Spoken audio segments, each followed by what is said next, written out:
Welcome to Deception Diaries. Please like this video and subscribe Deception Diaries. It all started with a small incident on a Friday afternoon. My 6-year-old daughter, Evie, who's in first grade, usually gets dropped off after school by a friend's mom who lives nearby. That day, instead of pulling into our driveway, the mom stopped at the side of the road and let Evie out. Excited to see me, Evie dashed across the street without looking both ways, as she was taught. I called emergency immediately. Within minutes, both an ambulance and the police arrived.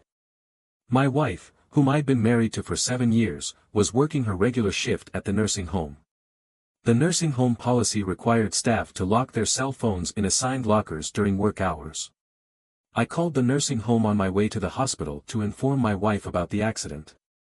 That's when I found out that due to unexpected slowdowns at the nursing home, all full-time staff had to use some of their accumulated time-off hours to avoid layoffs.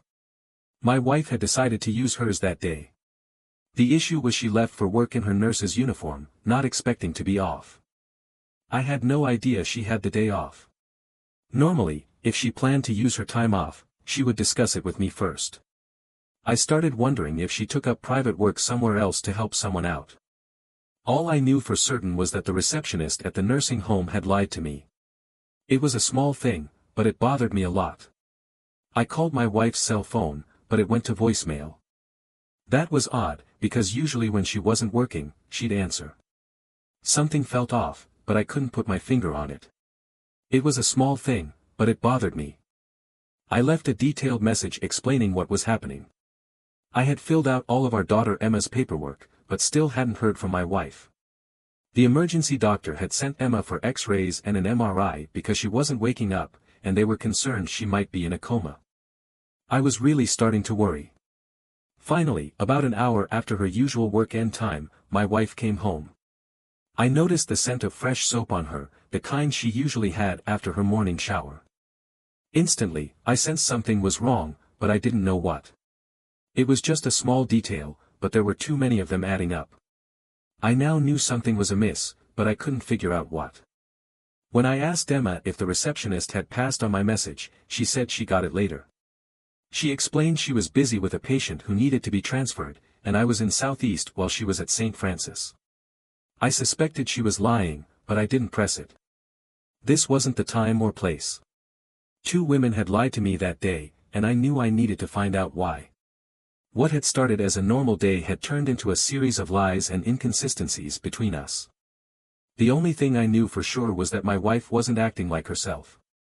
After Emma started to wake up from the tests, the doctors decided to keep her overnight for observation due to how long she had been unconscious.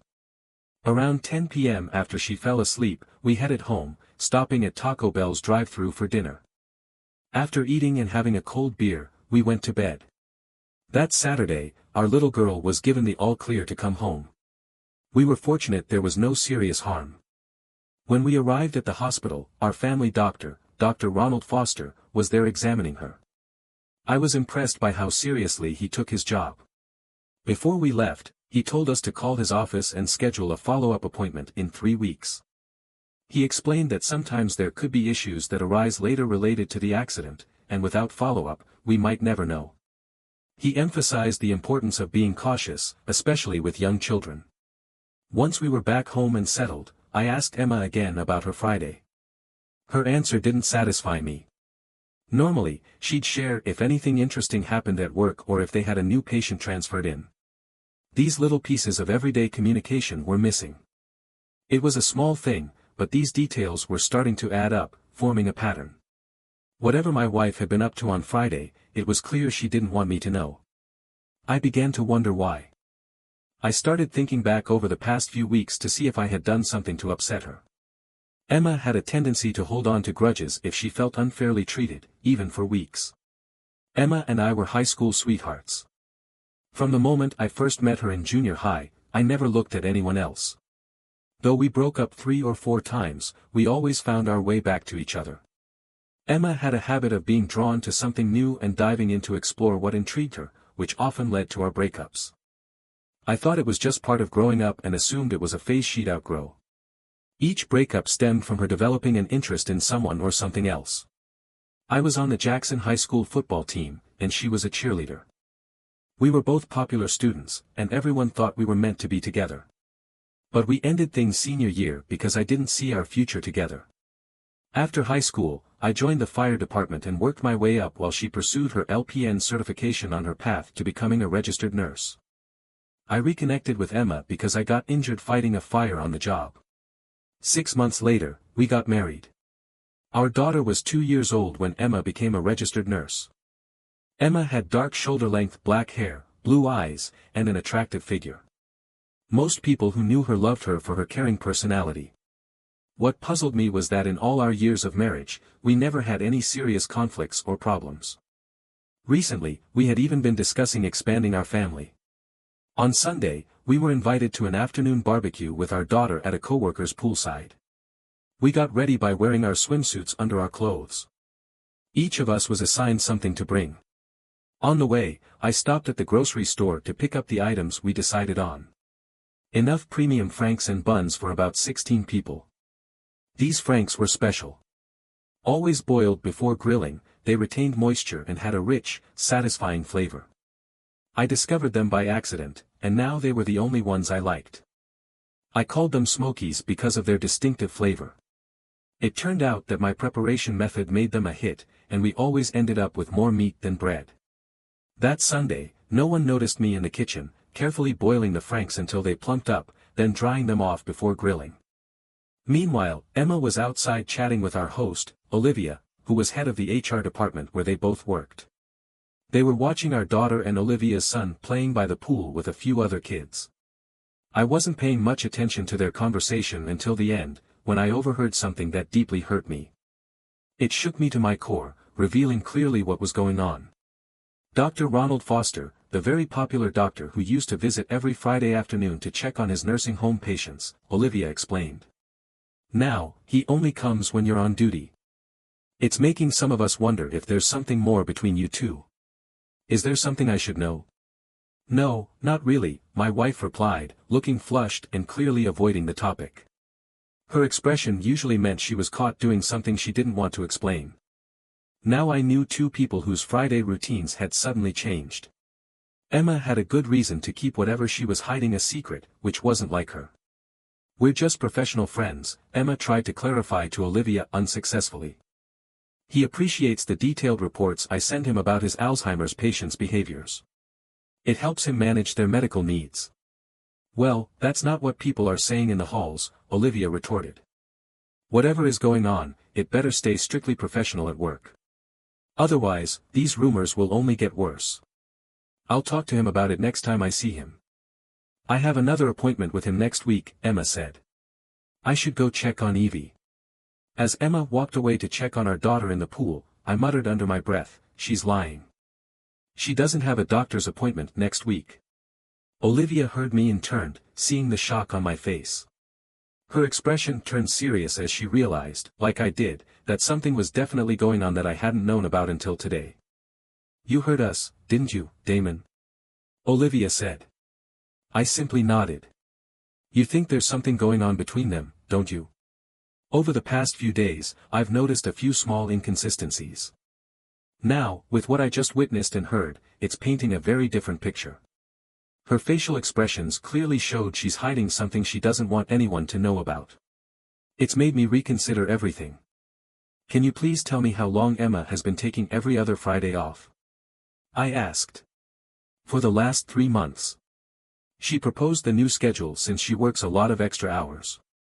Most of her overtime pay goes towards additional taxes, she says. Taking the day off helps reduce her overtime hours, and she saves her accumulated time off for family matters, Olivia explained. We in human resources like it because, in the long run, it saves the company money and gives part-time employees more hours. Another question, how close is Emma to the receptionist who answers the phone? I inquired. They're best friends. Why? Olivia replied. When I called about Evie's accident on Friday, the receptionist told me Emma was taking accumulated permanent time off because it was slow, and management had asked all full-timers to do so to avoid laying off part-time staff. You were lied to. We're operating at full capacity. There's no need for cuts. What are you gonna do? Olivia said as she poured me a strong drink. Emma is definitely hiding something, and her best friend seems to be helping her, apparently for a while. I hope what I suspect isn't true, I said. Dr. Foster is our family doctor. If my gut feeling is right, I'll ruin his career, divorce my wife, and seek sole custody of our daughter. Well, according to the rumors going around, you're not the only one who suspects something, Olivia said. The nurses she works with feel they're too friendly with each other for it to be purely professional. They spend a lot of time in a patient's room with the unit door closed. If I hear more, I'll let you know. Please do. As a firefighter, we always say where there's smoke, there's fire. It might be just a mutual attraction that went too far. Either way, I'm going to find out, I said, drying off the smokies. Nice try, but I don't think that's going to work, Olivia said. I've been in similar situations, and when our instincts tell us something, they're usually right. At that moment, I started to believe I was witnessing the same behavior from Emma that I had seen in high school. If that were true, it could only mean one thing. Emma had found someone new. Dr. Ronald Foster joined the partnership group 3 years ago to take over our former family doctor's practice. The local hospital, due to his age, had been making things difficult for him, and his partners essentially forced him into retirement. Emma, a registered nurse, had obtained her license while working at Southeast Hospital before moving to the nursing home. Southeast Hospital, a teaching hospital, favored a younger image. If our former doctor wasn't willing to change his appearance, it was time for him to leave. It's unfortunate when medical organizations prioritize appearance over experience. For the next 6 weeks, I would be on the evening shift, working from 6 to 6, for days on and 4 days off. It was the perfect opportunity for them to do whatever they wanted without being caught, given my work schedule. My wife's recent behavior had created enough doubt that I took a step I never thought I would. Before putting the sausages on the grill, I texted one of my regular crew members, asking him to call me in 5 minutes. I was next to my wife when he called. Before answering, I told her I needed privacy for a work-related call and moved to the front yard. Truthfully, I did it because I didn't want Emma to overhear the conversation. Bob, remember the team we assembled when Glenn needed help with his ex-wife a couple of years ago? I asked. Of course, Doman. It worked well and didn't take long. Bob replied, who needs our help this time? I do. Based on what I found out, I think it's been happening for at least the past 3 months. Emma and the man I suspect she's involved with is Dr. Ronald Foster, I explained. Even her colleagues at the nursing home suspect something. I overheard management discussing it with her, which suggests it's serious. The head of human resources even warned Emma to be more discreet at work. Ouch. If they're saying that, it's been going on a while. I'll start making calls to arrange for us to meet at the fire hall tomorrow when we're on duty, Bob replied. Our sheriff department friends will be happy for something different to do. Remember, Damon, we need to impose the same rules on you as we did with Glenn. When we helped Glenn before, our rule was he had to stay out of it until our team finished our investigation. We thought any changes in his behavior might tip off his spouse. It took less than a month to get everything done. We compiled a detailed daily report of his ex-wife's activities with her lover. His lawyers said it was so thorough that nothing could slip through. Glenn easily won custody of their 3 kids in the divorce. We met Monday evening after dinner in the fire hall meeting room. 6 sheriff's deputies, 5 firefighters, and 2 police officers were there. I briefed them on what happened Friday and what I discovered since then. Everyone agreed it seemed like something was definitely going on. I gave them Emma's car description, license plate number, and her regular work hours, from 7 in the morning to 3:30 in the afternoon. They asked me to get copies of our medical records from our files at home for the last 2 years. They wanted to check if Dr. Ronald Foster was still our family doctor by looking at the medical billing records. If he and Emma were romantically involved, he should have transferred us to another doctor in their practice. After that, they asked me to step out so they could plan who would do what and when. On Tuesday morning, after I saw my daughter off to the bus, I noticed my retired neighbor fetching his morning newspaper. I walked over to say hi and we started chatting. He asked why the doctor had visited us the previous night. I asked if he was sure it was a doctor. He said the person was wearing a white coat when he arrived, and he saw him take it off and leave it in the car before going to our door. He mentioned the doctor was still at our house when he went to bed around 10. I said I hoped it wasn't anything serious. He suggested I ask my wife about it when she got home. Walking back home, I realized my suspicions were correct. I grabbed my phone, returned to my neighbor, and showed him a picture of Dr. Ronald Foster from the medical group's Facebook page. He confirmed that was the doctor he had seen. Emma called and said she would be late. I took Evie to my mother's so I could get to work on time. I informed Bob about what the neighbor had witnessed and gave him copies of our medical records and health insurance reports. They proved Dr. Ronald Foster was still our family doctor, with my wife's last appointment being 2 weeks ago. The following Tuesday, a few friends came over while Emma was at work and did some work inside the house. I wasn't allowed inside until they finished, so I sat and talked with my next-door neighbor. He mentioned the doctor's visit the previous week wasn't medical. I agreed, saying my friends were wiring the house, but I wasn't involved in that part. They set it up this way so I wouldn't know where things were. If I had known their plans like anyone else, I'd be watching closely to see if they were working, and my behavior might have given it away. I wish I had friends like yours when I got divorced years ago, my neighbor said. It might have saved me thousands in legal fees alone. Nowadays, you've got to protect yourself from everyone, even those you trust. It's sad how this new computer age has helped erode what little family values we had. It was during the first day of my last 4-day shift to end the 6 weeks of night shifts when they showed up at the firehouse to deliver the bad news. They even brought one of the top divorce lawyers from our town with them. I immediately knew my situation was more serious than just my wife cheating. Their choice of lawyer meant the team believed we needed to act quickly. Emma and Ronald Foster were having an affair that had been going on for over 6 months and was nearing a breaking point. They felt it was time for me to take decisive action. Emma planned to wait until the end of the school year, just 2 months away, before filing for divorce. On the nights I was working, they were either at my house after Evie went to bed, or Emma would take our daughter to her sister's place for babysitting. Emma would pick up Evie from Ronald's house in the morning and bring her home before I finished work. Then they would go about their day as usual. The reason the lawyer was present was because of what they were plotting behind my back. With Dr. Ronald Foster's assistance, Emma intended to use claims of mental cruelty against me. They aimed to prove I was an unfit father and a danger to our daughter's well-being. Emma, relying on her professional background, thought that the fabricated accusations supported by a detailed medical record they were compiling would convince the court to grant her full custody of our daughter. She aimed to reduce my interactions with Evie to supervised visits only. Her ultimate aim was to provoke such anger in me and my parents that we would choose to permanently cut ties with them. As I sat there listening to their plans, I couldn't help but wonder what I had done to my soon-to-be ex-wife to make her so malicious and vengeful. The extensive report spanned 60 pages and included dates, explicit photographs of the two engaged intimately, several notarized statements affirming their 6-month relationship and transcripts of their conversations plotting how they could harm me. Our ace in the hole appeared to be a very graphic picture of our 6-year-old daughter standing at the foot of our master bed watching the two of them doing that, with both of them lying completely oblivious to the fact that Evie was there.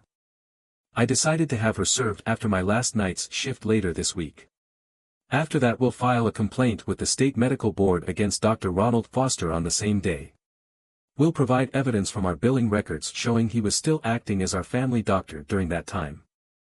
We'll question whether he falsified medical records to support my soon-to-be ex-wife's claims of mental cruelty, especially since they discussed setting me up. It was also proven with a photograph that he was having an affair with my wife in front of our 6-year-old daughter. Dr. Ronald Foster, a respected man, violated medical ethics and broke the law by falsifying medical records. A copy of the divorce petition will be given to our local child services, along with an explanation that I'm taking my daughter out of town to allow them to investigate my wife and me without my interference. A letter will explain this as a precautionary measure. The state's child services take crimes against children by family members very seriously. All 3 agencies will receive an 8x10 photograph showing my daughter witnessing the affair.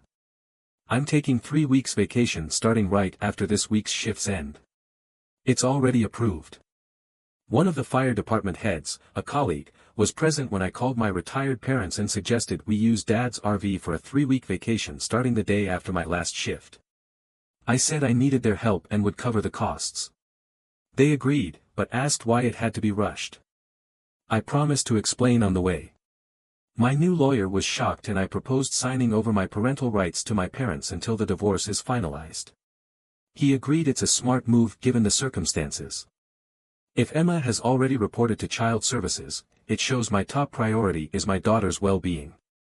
Until my name is cleared, it demonstrates to everyone, including legal authorities, that I'm protecting my daughter first. I'll prepare the paperwork, he said, but make sure to have it notarized within 24 hours of serving your wife. I just finished my final evening shift and made it home in time to see my wife off to work. As usual, she kissed me on the cheek before leaving.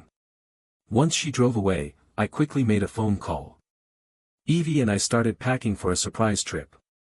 I asked a sheriff's department representative to inform the school principal about our situation and why I had to take our 6-year-old daughter out of school. At 8 o'clock that morning, my parents arrived. We loaded our belongings into their RV, and by 9 o'clock, we were on the road. Out of courtesy, I called Olivia to update her. She mentioned that since her conversation with Emma at the nursing home, everything had been strictly professional, and the rumors were fading. I explained that I now had proof of their affair, spanning at least 6 months. Consequently, I planned to have legal papers served to Emma at her workplace later that day. Olivia agreed to witness it and keep me informed. Afterward, I joined my daughter in my parents' large RV. As we left town, I handed my mother a legal envelope containing all the details, asking her to read it. My dad asked, "What's going on?" "I recently found out Emma was planning to divorce me at the end of the school year," I said. "What Mom is reading outlines what we've discovered and proven. Her lover is our family doctor, and they were plotting against me. If they hadn't been caught, they could have arranged things so I'd never see Evie again after the legal battles. So, we're leaving town because things are about to get very messy for a few people," my dad said. "It's best for you and our granddaughter to be away from it all. Basically, Emma will be served at work today. The state medical board will receive an official complaint this morning about Dr. Ronald's relationship with his patient, my wife. I'm alleging ethics violations and have some compelling evidence. Child Services will also be informed about everything Mom's reading. He could lose his license to practice for at least a year or more if he's found guilty. Your claim could trigger a deep investigation into every doctor in his group," Dad explained. "Oh my God," Mom exclaimed. "They let my granddaughter see them doing that. I'll take care of that woman myself. That doctor can say goodbye to his career. He'll lose his license for good. The whole partnership he's in will be scrutinized by every government agency," Dad continued. "They've made a mess of things. Emma will be lucky to get supervised visits. Damonly, you and Evie will come live with us when you return," Mom insisted. "If Emma shows up at my door when your father and you aren't home, I'll answer with a loaded Magnum. I'll be driving Evie to school and picking her up every day." I cherished my mom. She adored her granddaughter more than anything and fiercely protected her family. She'd taken down many who threatened her family over the years. Dad drove until we needed gas, about when the tank was half full. I used my credit card to fill up and took over driving. It gave Dad a chance to read through everything himself. He was amazed at the level of detail. I explained about the group we'd formed within City Services, our second time helping in a divorce case to protect one of our own. Around 3 o'clock, we stopped at a trailer park for the night that Mom had booked. These 3 weeks were meant to spoil her granddaughter. After parking and hooking up the RV, I took Evie swimming in their pond. Just as we returned, my cell phone rang. It was Olivia. "Hi Olivia," I greeted her. "Hope your day went well." "Damon, we haven't had such an exciting day in months," Olivia replied. "Thanks to you. This afternoon, we got word that Dr. Ronald Foster has been temporarily suspended from practicing until the state medical board finishes their investigation. They acted quickly. I have to give them credit," I admitted. "I thought they'd at least call him in for an interview first. They only suspend that fast if there's a serious complaint with some evidence already provided," Olivia clarified. "It shows they're taking this very seriously. We probably won't know the outcome for about 3 months. Well, I did send them all the information I included in my divorce petition," I explained. "At 3 p.m., your soon-to-be ex was served. Right at shift change, I had security informed to expect him and to notify me before allowing him in. When he arrived, I escorted him to Emma's section. The young man asked her, "Are you Emma Lee?" When she said yes, he said, "Congrats, you've been served," Olivia recounted. When she opened the legal envelope, the first thing we all saw was the image of Ronald and her making love with Evie watching. "Oh no," she screamed before fainting. "My lawyer let her see that first, that's priceless," I chuckled. She got what was coming to her. "Did the state get a copy of that picture?" Olivia inquired. "Most likely, knowing my lawyer," I replied honestly. Then the state had no choice. Dr. Ronald Foster was having an affair with a patient and allowed the patient's minor child to witness it, Olivia analyzed. "I didn't think you could pull it off. Now we're all betting on how long he'll lose his license." "My dad thinks he's lost it for good in our state," I said. Emma and Ronald were fabricating a false medical history claiming I was mentally cruel to her and our daughter so she could get sole custody. If they can prove that, criminal charges might come into play. It's a mess, but her problems are piling up since everyone now knows she let her daughter see what she was doing with Ronald, Olivia added. The rumors are flying around here. Some of the staff refuse to work with her. I'm redoing the schedule as we speak. They say they can't trust her anymore. When she regained her composure, I informed her that the state had notified us about Dr. Ronald Foster's suspension by the medical board pending their investigation. She wasn't happy when she left at 3:30. "Wait until she realizes Evie and I are out of town," I said. "We left this morning with my parents on advice from my lawyer. Given the accusations from both Ronald and Emma, my lawyer thought it best for me not to be alone with my daughter right now. That's a smart move because of her profession. She has a lot of friends everywhere. To make her claims credible, those stories may already be circulating," Olivia remarked. "In the end, it's the thoroughness of our reports that has legally saved our organization more than once." We promised to stay in touch and said goodbye. Mom and Dad looked at me in amazement. It was like they were just realizing for the first time what Emma and Dr. Foster were attempting. "Mom, can you find in your notebook the address of the nearest notary for us tomorrow morning?" I asked. "Why?" she asked. "The lawyer has prepared legal documents granting you both my parental rights until either the divorce is settled or my name is cleared. We need to have them signed and notarized by 3 p.m. tomorrow," I explained. "I won't let them take my daughter away no matter what." My mother, tears in her eyes, said, "Are you sure about this? It seems extreme." "Yes, Mom, I am. Even the lawyer thinks it's best. We don't know what's in those false medical reports. So, for Evie's safety, this is necessary until it's proven I'm not a danger to her," I reassured her. My mother started to cry. Emma Lee returned home to find her husband's car in the driveway. She turned off her car and braced herself for the confrontation she expected. Walking up, she rang the doorbell, assuming he would answer. When he didn't, she rang it again. Finally, she used her house key to unlock the door.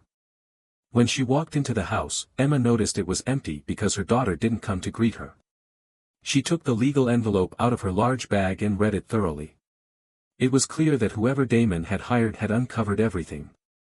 The plan, as outlined by transcripts of Ronald's in her own words, had been exposed. Ronald acted first and aggressively. Their problem was that none of the doctored medical records had been made public yet because they hadn't reached that stage of their plan. And now they never would. Ronald couldn't access his files until the investigation concluded. He still hadn't been informed of the specifics of the complaint against him. He was only told that precautionary measures were being taken due to the seriousness of the allegations. Damon had proved the affair and their stupidity. No one with any morals or principles would accept the fact that a 6-year-old had to witness them. Until this moment, she hadn't known that it had occurred. Evie likely woke briefly and then returned to bed. Obtaining sole custody was now impossible, but joint custody with primary care remained a possibility. The crucial step was reaching Damon and speaking with him. Damon was always willing to hear her perspective. She dialed him, but his phone redirected to voicemail. She sent a text, receiving no reply. Trying his parents' home phone, she found they weren't answering. Calls to their cell phones also went unanswered, confirming they had blocked her. She then called her sister, who picked up the phone. "Hi, Emma." Damon was clever. "He sent our entire family a copy of his divorce petition," Evelyn said. "Mom and Dad are livid. They've read it all and are completely disgusted by your behavior with your lover. In our parents' eyes, you've gone too far trying to ruin Damon's reputation," her sister continued. "He called them this morning right after you left for work to let them know he's taking their granddaughter out of town with his parents. When they asked why, he said, 'Your daughter and her lover have left me no choice. You'll receive a document explaining everything. Dad,' Damon told them, 'I'm in a legal bind because of Emma, and I have to sign over my parental rights for Evie until I clear my name.' Mom and Dad were hysterical when they read it. 'Why would you try to destroy Damon's life like this?' 'God damn it,' Emma muttered. 'Does this mean I'll have to fight my in-laws for custody?' 'Looks that way,' Evelyn confirmed. 'The divorce court can't decide on what Damon doesn't have. It seems he's outsmarted you. I always thought he was the kindest, most generous man I knew until he was pushed too far. Then he goes all out. You know how Mom feels about her reputation.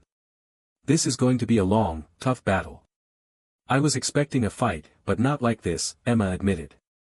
'I thought I had a winning strategy. We all got what you received, a certified copy of the divorce petition, along with a note saying the same was sent to the state medical board.' Evelyn clarified. 'You and Ronald were trying to ruin him so you could cut Evie out of his life. If you were in his shoes, what would you do?' 'Crap,' Emma exclaimed. 'He's going after Ronald's career and our future. If the board sides with Damon, Ronald may never practice medicine in this state again.' 'Bingo, sis. You've got it figured out,' Evelyn said. 'He's turning the tables, using your own schemes against you to prove his point. But let's face it. Ronald may be your best lay, but the family and I agree. We're staying out of this. We won't support your attempt to ruin your husband's life. Stay away from us until this mess is resolved.' Emma was shocked to realize her husband had outsmarted her completely. Even her own family wanted nothing to do with the mess she had created. She and Ronald had believed they were cautious, so being served had come as a total surprise. She spent the entire night trying to unravel how they had been caught. Ronald Foster had just left a tense 4-hour meeting with his partners. They had agreed to buy him out immediately to minimize the impact of the investigation on their limited partnership. Until they identified who made the serious allegations, everyone was operating blindly. Ronald made enough from the deal to start his own practice once things calmed down. Emma's phone buzzed with a text message. She opened it to find a reply from Damon. He expressed he was too angry to talk and any communication must go through their lawyers. Emma broke down in tears, realizing she had lost her chance to persuade him to withdraw his complaint against their doctor. My parents and I had just left the notary after finalizing the transfer of my parental rights to them. It cost me an extra $5 for them to scan and send a copy to my lawyer. Unexpectedly, I received a call from the family doctor's office. The state was there, and they had a court order to obtain medical records, but my name wasn't included. The nurse asked for my permission to release the records related to my family, including my wife's and my billing records. Mom had planned our trip meticulously, ensuring there was something fun for Evie to do every day. It brought back memories of our childhood vacations. We parked early again, and with the humidity bearable, Dad and I were outside grilling supper. Mom called out that Olivia was on my cell. I took the phone from her and answered, "Hi, Olivia." I greeted her. "I'm surprised to hear from you so soon. It's been quite a day here, thanks to you," Olivia chuckled lightly. Emma was interviewed by state officials this afternoon for about an hour. We used our on-staff notary to record, witness, and verify her statement. "I find that really interesting," I commented. "Is there anything else important I should know?" After the meeting, she mentioned she'd have to face a full review by the nursing board for her behavior, Olivia explained. She's likely looking at a 6-month probation. "How will this affect her job?" I inquired. "Since what happened didn't occur here, it won't affect her job much," Olivia replied. "I'll just have to keep an eye on her and report anything suspicious. For the next 6 months, Emma will probably submit the best daily reports on our patients and the whole organization, but if she does get probation, we'll assign her to the night shift during that time. I chuckled because Emma disliked night shifts due to their impact on social life. I mentioned that my parents and I were trying to make this time special for Evie. After a brief chat, I promised Olivia dinner once I returned. During supper, my mother asked what I knew about Olivia. I admitted I didn't know much. She's a single mother around my age, with a son slightly older than Evie. I wasn't even sure if she was married. Olivia and I stayed in touch for the remainder of our trip. The day before we returned, I called my lawyer to arrange access to my home so I could collect my belongings. That's when I discovered Emma had moved out, taking what she wanted, and was now living with Ronald. We cut our trip short by a couple of days to get things sorted out, slipping back into Cape on Friday morning. My parents found it amusing and dropped me off at the house early that morning, taking Evie to our new home. First, I mowed the lawn, and a neighbor brought over a cold beer before I finished. He remarked it was a clever move, as news of our marriage breakdown had made the local headlines. I called a locksmith to rekey all the locks. I spent the day cleaning up the mess Emma had left at home. I called my mom to see if there was anything she needed from the house. She said no, just ours and Evie's clothes. The rest would be sold with the house. I gathered up any canned goods and frozen food we had left and dropped it off at the food bank. Then I returned to clean out the fridge. I brought the stuff home, and Mom insisted on washing all the clothes in case something had been done to them. By around 4 p.m., I picked up my phone. Olivia answered right away. "Hey Damon, you're back." Olivia greeted. "When did you get back?" "This morning. Spent the day cleaning up the house to get it ready for sale," I replied. "I was wondering if you and your son wanted to join me and Emma for dinner. If he was home, we'd love to, but he's with my mom for the weekend." "I'm free though," Olivia said. "Great, I'll leave Evie with my mom and pick you up at 7. How about Red Lobster or Outback?" I asked. "Red Lobster sounds great," she replied. I dressed up a bit for dinner. Nice shirt, dress pants, and slip-on leather shoes. With our reservation, we were seated promptly. We had a good meal and I learned more about Olivia. She had never married and was raising her 7-year-old son on her own. Her father had been a firefighter in his time. My first day of work was scheduled for Sunday. No decisions had been made yet by the state about Emma and Ronald. The feeling was, the longer it took, the worse it would be. I shared what we did as a family with Evie over the 3 weeks. Afterward, we strolled through downtown Cape to see the nightlife. Around 11, I arrived back at my parents' place where my mom, being mom, was still up. At work on Sunday afternoon, I was called to the office. There was a visitor waiting to see me. I figured it was who I expected. I was right. It was my soon-to-be ex, Emma Lee. "Mrs. Foster, what can I do for you?" I greeted, turning on the voice recorder app on my cell phone as I walked into the office. "My name is still Lee, Damon," Emma replied. "Well, if that's true, then I'm still nothing but garbage to you," I responded. "So what do you want?" "Damon, that's not true," Emma said, trying to calm things down. "Sorry, but your actions speak louder than words, don't they?" I replied. "The first thing you did was move in with someone else as soon as Evie and I went on vacation. Witnesses say you moved in the next day. So much for feeling guilty or remorseful." "I want to see Evie," Emma said. "Check with your lawyer. I legally have no say in that anymore." "Looks like you're knocking on the wrong door," I replied. "After all, you publicly accused me of offending our child." "I know that, but you can help facilitate it," Emma said. "Sorry, I don't think Evie should be around someone who is nothing but a slut," I said. "Photos show how much you care about our daughter when you're in another person's arms. Deal with my parents directly. Please leave, Mrs. Foster, and don't come back, or I'll seek a restraining order." With that, I turned away and walked out. I instructed the staff member on duty to escort her out. I turned off the recording app and saved it. Later he told me her face turned pale and she broke down as he escorted her to her car. I informed her that based on what I had heard, Damon had no choice but to react this way. If she had felt any responsibility over the past 4 weeks, she would have done something to clear his name. Most of us who assisted in the investigation find your behavior unforgivable. You are nothing but a scheming, greedy woman who planned to take everything that mattered to him. I was assisting first responders on a medical call late Monday afternoon when my mother called. I let the call go to voicemail. We were preparing an elderly woman for transport to the hospital. When I returned to the station, I called her back. Sorry, Mom, I was on a call and couldn't answer, I explained. I figured I wanted you to know the state was here shortly after I brought Evie home. They spoke to her directly at school today, she said. They toured the house, inspected her room. I showed them the transfer of parental rights and we discussed it for a while. I assured them I have never seen my son be offensive to anyone. Thanks, Mom, that's good to know, I said. I hope you're not upset, but Emma's parents are here and staying for dinner, she said. Should we wait for you? That's okay, Mom. Please give them my love and let them know I'll be there as soon as I can, I replied.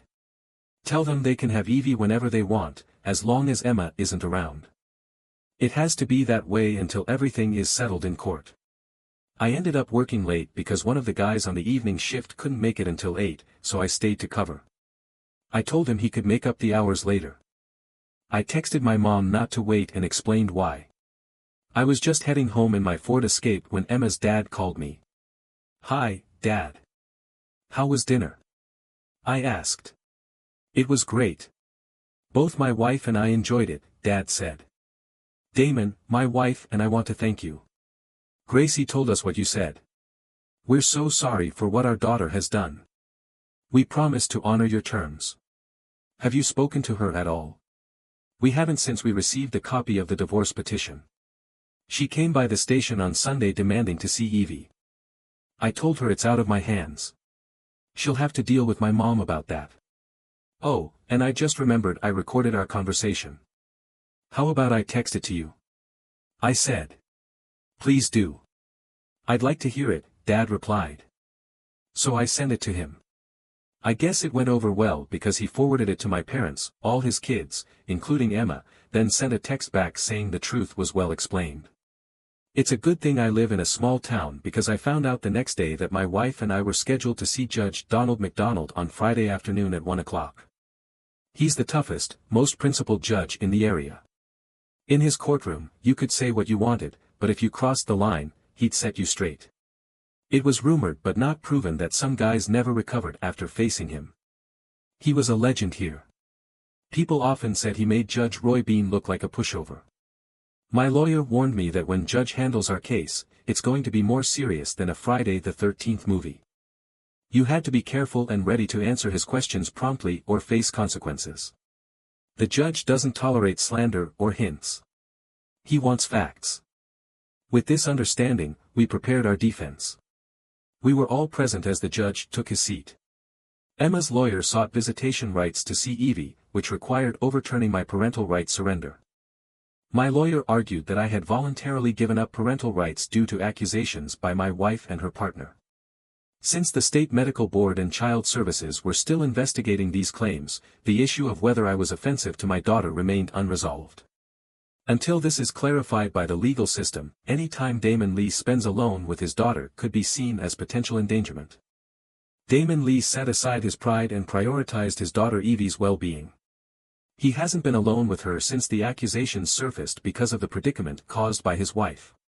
We presented a recorded conversation as evidence, witnessed by others, where Damon explained that Emma would need to resolve matters with those who held parental rights, his parents.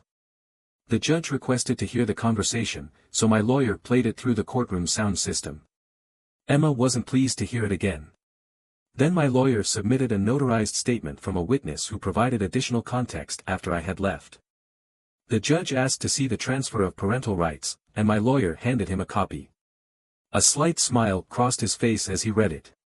Turning to Emma's lawyer, the judge asked, "Is it true that because his soon-to-be ex-wife accused him of mental cruelty and emotional offense, he took the actions he believed necessary?"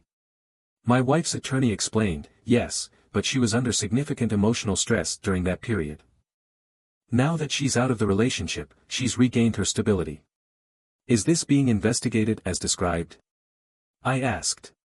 "Yes, it is, and there hasn't been any ruling or resolution yet," her lawyer replied. "I'll read what the surrender of parental rights states," the judge said. I voluntarily relinquish my parental rights until government agencies investigating allegations about my parenting decide, or until the court rules based on evidence that I'm not an offender of any kind. Currently, 3 agencies are involved, correct? There are 3, the State Medical Board, Child Services, and the State Nursing Board, my lawyer clarified. Interesting, this is quite a complicated situation. How long have these investigations been ongoing? Judge McDonald inquired. About a month, my lawyer answered. From the duration, it seems this isn't just a typical dispute of conflicting claims, correct? The judge questioned. On page 32, the second and third paragraphs of Damon Lee's divorce petition will clarify why these 3 boards are still investigating, my lawyer explained. We all observed as the judge retrieved and read the document. His expression turned serious as he set the paperwork down and glanced at my wife's lawyer. Let me be clear. The divorce cannot proceed until all 3 investigations are concluded. I won't interfere with investigations that might lead to criminal charges. Based on what I've read, it appears that one party is here due to potential criminal actions by others. I must consider this possibility. It's possible that the accusations against one party by the other are unfounded, Judge Donald McDonald stated. The surrender of Mr. Damon Lee's parental rights stands. I commend the wisdom he's shown in court by his actions. It takes a special kind of parent to prioritize the child's needs. Mr. Lee did this for both the child's protection and his own. Given the questionable conduct of both biological parents toward their child and the actions of one, he felt it was best to remove himself from the situation. Therefore, until we review the state reports, no final decisions can be made. Mrs. Emma Lee's request for visitation must be pursued against the child's other legal guardian, who is not him. Court is adjourned. The judge concluded. Emma's expression spoke volumes. She clearly didn't accept that my actions had been validated legally. She was furious about losing. As we exited the courtroom, she confronted me. Damon, how did you figure it out? Emma demanded. It was a series of small details that didn't add up, from Evie's accident to the barbecue at Olivia's, I explained. Remember that Sunday phone call? Yes, why? Emma asked, clearly intrigued. Just before that call, I noticed your behavior mirrored how you were in high school when you started liking someone else, I recounted. That call I received was in response to a text I sent minutes earlier. By the time it ended, you were already under investigation. Her face turned pale. She hadn't realized she had inadvertently exposed herself. Until then, she had believed someone had betrayed her secret. Pay attention to the little things.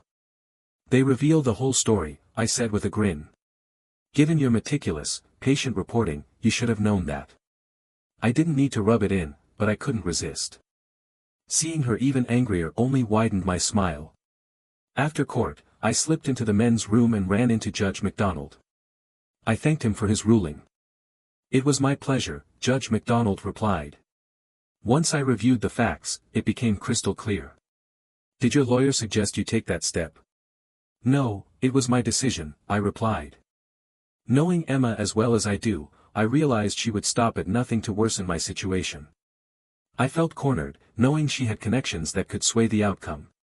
This was the only way I could protect myself. If you hadn't acted preemptively, she might have gained visitation and even custody due to the severity of her accusations, the judge acknowledged. Your preemptive move put a stop to all that. I hope your name is cleared soon. So did I. Saturday night at the fairgrounds, there was a back to the 60s dance in one of the exhibition buildings. I got a couple of tickets and called Olivia to see if she wanted to join. She said yes, but she had to have dinner with her parents first. She invited me and Evie to join them, and I agreed. It was interesting. It had been a while since I faced an overprotective father. Evie and Olivia's son, Terry, were getting along well. Olivia's father seemed a bit harsh. I think Olivia noticed because I overheard her telling her father to ease off. I know Damon is a good, honest man, she said. How do you know what kind of man he is? He retorted. His ex-wife has accused him of all sorts of things, and everyone's whispering about it behind his back. Dad, Olivia replied. He works out of station number 3. He paused, then smiled and said, well, why didn't you tell me that? It takes a special kind of man to be a fireman. I now know those stories about you are all nonsense. You're always welcome here. They offered to keep Evie overnight, but I explained she was due at her grandparents' for the weekend, which led to me having to explain the whole situation. The dance was a blast. There's nothing quite like dancing to oldies like Twist and Shout, all the Beach Boys songs, and early rock and roll. Some of the doo-wop songs were her favorites because her mother used to play them when she was growing up. I walked Olivia to her door. As we said goodnight, she leaned in and kissed me. "Damn it, I know it's early, but I'm interested when you're ready," she said, before saying goodnight. I got back to my parents' home just after 2 in the morning. Once again, Mom was waiting up. We talked about the night and how much I enjoyed it before I headed off to bed. The lawyers finalized the division of assets, and we put the house up for sale. Things were slowly moving forward. 3 months after the separation, things started to fall into place. The state medical board found Dr. Ronald Foster guilty of multiple violations of their ethics code, primarily altering medical records for personal gain. His attempt to ruin a man's life to steal his wife was taken very seriously. His medical license in the state was permanently revoked. Olivia called me when she heard the news, waking me from my sleep. I had just started back on night shifts and had only gotten about 2 hours of sleep. I was wide awake and too excited to go back to sleep. When I told my mom and dad the news, my mom was overjoyed. As I came out dressed up, my mom asked what's up. I told her I was going to ask the woman who stood by me these last few months if she'd like to go to lunch. Mom smiled and said, "Don't you think it's time we met Olivia?" I arrived at Chateau Nursing Home in Cape around noon, dressed semi-formally. The first person I saw was the receptionist who had lied to me months ago. Her face turned pale as I approached her counter inside the main entrance. "Could you please contact Olivia Jones and let her know there's a gentleman here asking if she's available for lunch?" I asked. I watched as she called Olivia's extension. A few minutes later, Olivia arrived wearing a big smile. After greeting her, I pulled her into my arms and kissed her. Hand in hand, we left and went to Logan's Roadhouse for lunch. "You know we're now the talk of the town," Olivia said. "Emma already found out from the receptionist, who's the queen of gossip. That's her problem. Now that I've been cleared, I'm moving forward," I replied. "Besides, my new girlfriend might be getting tired of waiting for me to get moving." I must have said something right because Olivia's eyes welled up with tears. What was meant to be an hour lunch turned into 2.5. Later, I found out that after I dropped Olivia off, the receptionist told Emma how happy and in love we looked. Emma was about to discover trouble in her own paradise. The local CBS station reported the news during their early evening broadcast at 4 o'clock. It exposed how Dr. Ronald Foster and Emma Lee had conspired against me by falsifying medical records. Later that same week, the nursing board put Emma on probation for a year. Olivia followed policy and transferred Emma to the graveyard shift.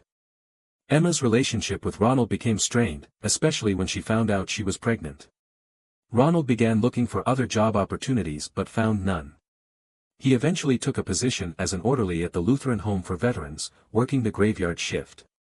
It was the final night shift of a 4-day stretch when I walked into the station and saw a congratulatory banner hanging up. They had brought someone in to cover my shift. Olivia, her son, and her parents were there, along with our captain. My parents and daughter were also present. I had just been promoted.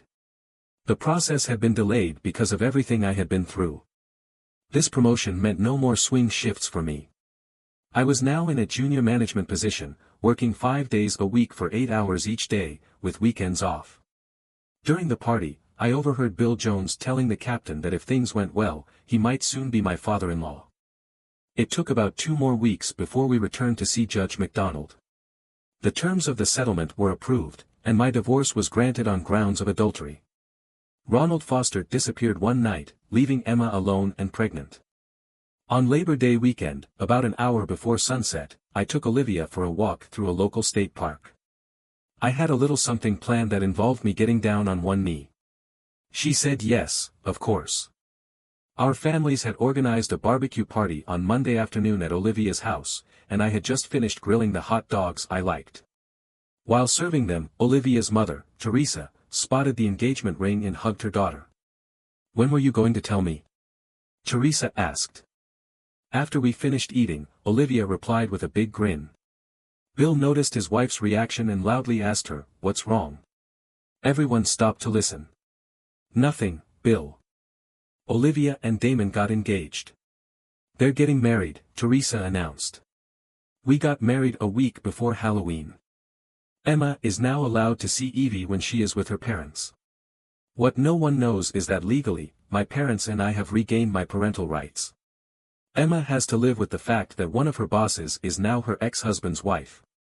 She's not a happy person."